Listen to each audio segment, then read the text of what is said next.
I am going to. You have. You've. I cannot. I can't. I would.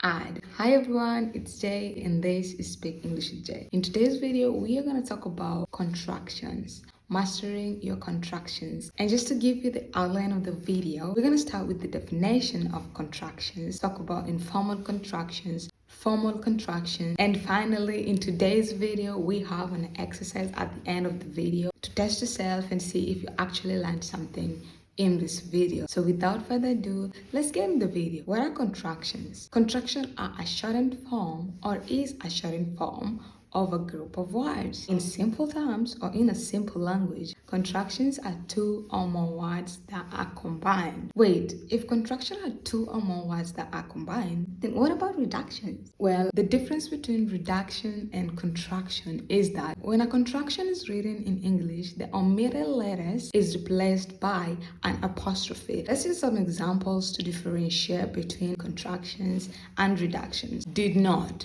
I did not go today. I didn't go today. Who will go to the grocery store? Who will go to the grocery store? The next two examples are, I'm going to talk to him. I'm going to talk to him. I want to go home.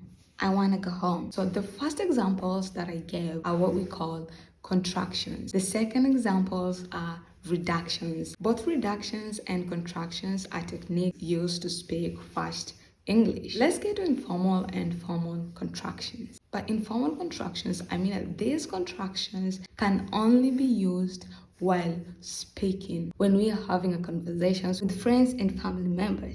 Formal contractions, on the other hand, can be used both while speaking and when writing. However, it's important to note that contractions are often considered inappropriate in formal writing. Professors, employers, and other professionals like to see you take your time on a document, and using contractions is sometimes seen as shortcut. So, to be safe, never use contractions when writing for a class or when writing professional documents like cover letter. Let's take a look at informal contractions. We're going to look at informal contractions derived from had, will, and would. Let's start with had. Why had you gone out? Why had?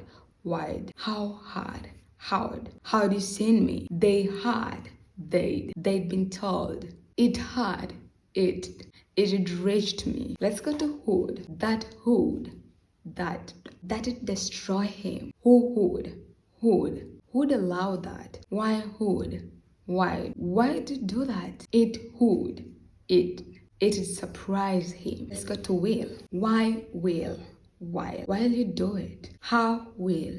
How'll you sleep tonight? These are the best tomatoes sold today. And those are some of the examples of informal contractions. Let's talk about formal contractions. Contractions that are used both while speaking and writing. And when I say writing, I mean informal writing. Some of the informal writings include journals, diaries, family group chat, text messages, letters to friends. So let's take a look at some of the formal contractions. Let's start with contractions derived from not. Do not, don't do that. Has not, hasn't, he hasn't come today. Have not, haven't, I haven't seen him today. It is, it's mine. The contraction it is usually confused by the possessive pronoun it's. Let's take a look at these sentences. It's sunny outside today. The dog ate its food. It's in the first sentence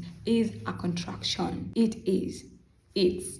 It in the second is a possessive pronoun that means that the food belongs to the dog. It's the contraction has an apostrophe. It's the possessive pronoun does not have an apostrophe.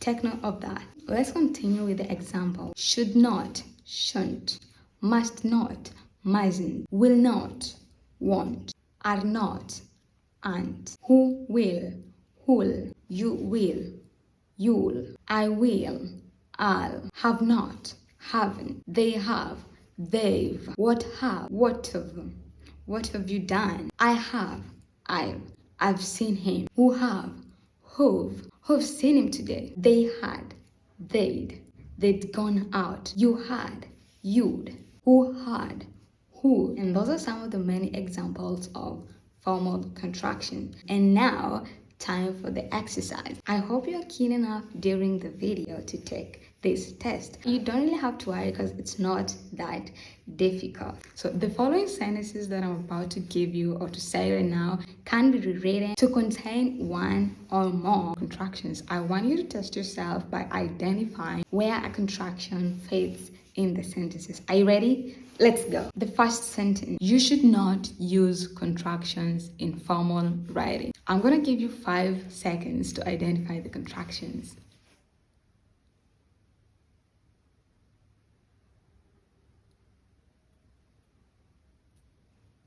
Time is up. The contraction is you should not, you shouldn't. You shouldn't use contractions in formal writing. The second sentence: you were not in class yesterday. You have 5 seconds.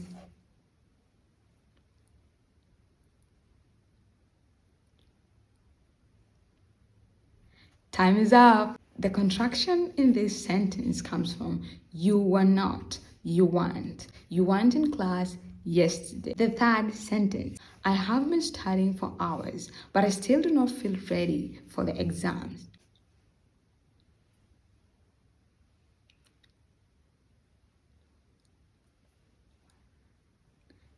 Time is up. There are 2 contractions in this sentence. The first contraction is I've been studying for hours. The second contraction is do not, don't. I've been studying for hours, but I still don't feel ready for the exams. The fourth sentence: the pen she picked did not match the trim.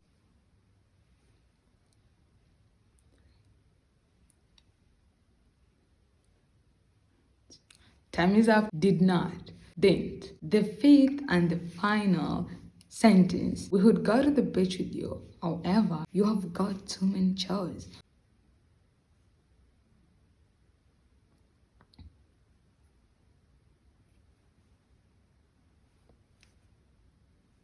Zero. We have 2 contractions in this sentence. The first contraction is we would, we'd go to the beach with you. The second contraction is you have, you've got too many chores.